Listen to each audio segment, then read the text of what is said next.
ఈ మధ్యనే వెంకటాచలంలో జరిగిన ఒక యథార్థాన్ని మీకు విజ్ఞాపన చేస్తున్నాను. కాంచీపురం పక్కన ఉన్నటువంటి ఒక కుగ్రామంలో తోళ్లు కోసి చెప్పులు కుట్టుకునేటటువంటి ఆయన ఉన్నాడు. ఆయన చెప్పులు కుట్టి వెంకటాచల క్షేత్రంలో స్వామికి చెప్పులు ఇచ్చి కొండ నడిచెక్కి స్వామికి నమస్కారం చేసుకుని పొంగిపోయిన హృదయంతో ఇంటికొచ్చాడు. ఇంటికొచ్చి ఇంట్లో కూర్చుంటే తన ఇంటి మేడ మీద ప్రతిరోజు అన్నం వండుకోవడానికి తినడానికి కావలసినంత డబ్బు లేక భార్య దొరికిన కాశీని బియ్యం నీళ్లలో తడిపి ఎండబెట్టి పిండి చేస్తుంది. ఆ పిండి ముద్దలన్నా చేసుకుంటారు, సంకట అంటారు, సంకటన్నా చేసుకుంటారు, అట్టు ముక్కలు పోసుకు తింటారు వాళ్ళు. దానికోసం పిండి ఆరబోసింది. భార్య పిండి తీద్దామని మేడెక్కింది. ఆ పైకెక్కి చూసింది. మేడంటే వాళ్ళకి మేడ ఉంటుందా? ఆ ఉన్నటువంటి పాక మీద బట్ట లాంటిది వేసి చిన్న మంచం మీద ఆ పిండి పోసింది, కుక్కలవి వచ్చి తినేయకుండా. ఆవిడ మళ్లీ వెళ్లి ఆ పిండి తీద్దాం అనుకుంది. ఆ పిండి మీద ఒక పాదం కనపడింది ఆవిడకి. పద్మరేఖ, శంఖరేఖ, చక్రరేఖ, అంకుశము, అమృతపాత్ర వీటన్నింటితో కలిసి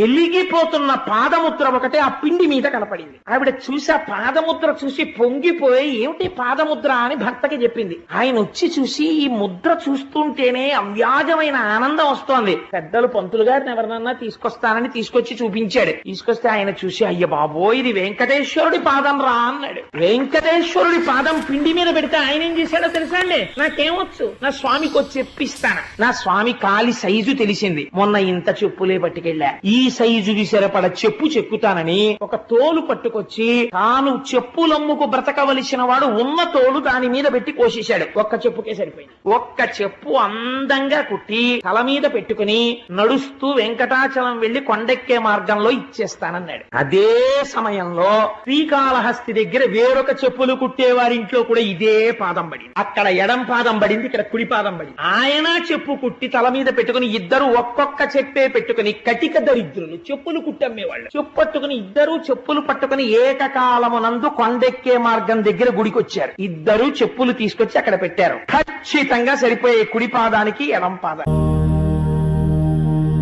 నమః శివాయ.